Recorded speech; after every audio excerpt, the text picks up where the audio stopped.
জামাই, আমার কিন্তু গ্যাস্ট্রিকের সমস্যা আছে, না খায় থাকতে পারি না।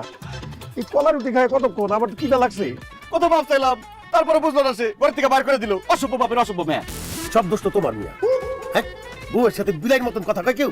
বউয়ের সামনে গেলে বাঘের মতো কথা কইবা, তাইলে দেখবা তোমার সব কথা শুনছে। তুমি যদি প্রত্যেক দিন চুলের মুঠি ধরে পিজাইতা, তাইলে দেখটা ঠিক থাকতো। কি বলেন না বলেন আব্বা, আমার পক্ষে এটা সম্ভব না। আপনার মেয়ের সামনে গেলেই তো আমার গলা শুকে আসে। সারাটা দিন না খায় রয়েছি, এমনকি রাতের বেলা আপনার না খায় থাকুন। দূর, কেন রাইতে না খাই থাকুন? আমার মাথায় একটা আইডিয়া আসছে। অনেকদিন তো মানুষের বাড়ির হাঁস মুরগি চুরি করে খাই না। আজকে রাত্রে মানুষের বাড়ির থেকে হাঁস মুরগি চুরি করে জঙ্গলি নিয়ে রান্না করে খাবো। চমৎকার আইডিয়া।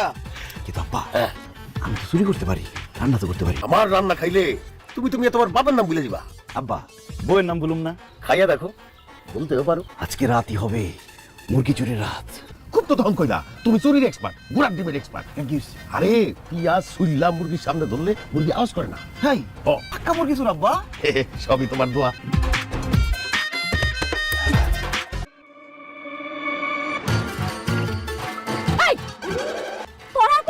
কি করো? চাচি, অনেকদিন আপনার সাথে দেখা হয় না, তাই ভাবলাম আপনি একটু খোঁজ খবর নেই।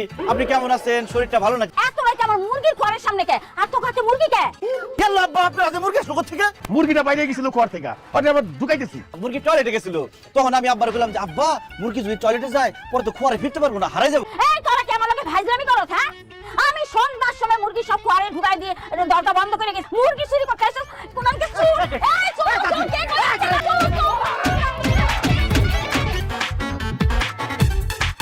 সারা জীবন শুনছি চোরে চোরে মাস্তুতো ভাই, কিন্তু চোরে চোরে যে জামাই শ্বশুর, এইটাই জীবনে প্রথম দেখলাম আর শুনলাম। চুরি করে হাতে নাতে ধরাও খাইছি, কিন্তু এটা চুরি না, এটা এক ধরনের রোগ। রোগ মানে? কিসের রোগ?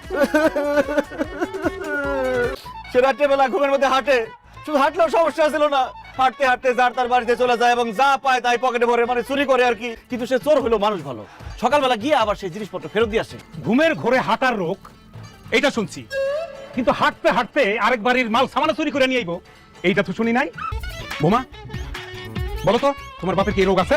কি হলো বোমা, মুখ বন্ধ করে আছো কেন? কও। না নাই, আমার জামাই সব মিথ্যা কথা কইতাছে। আপনি ওকে শাস্তি দেন।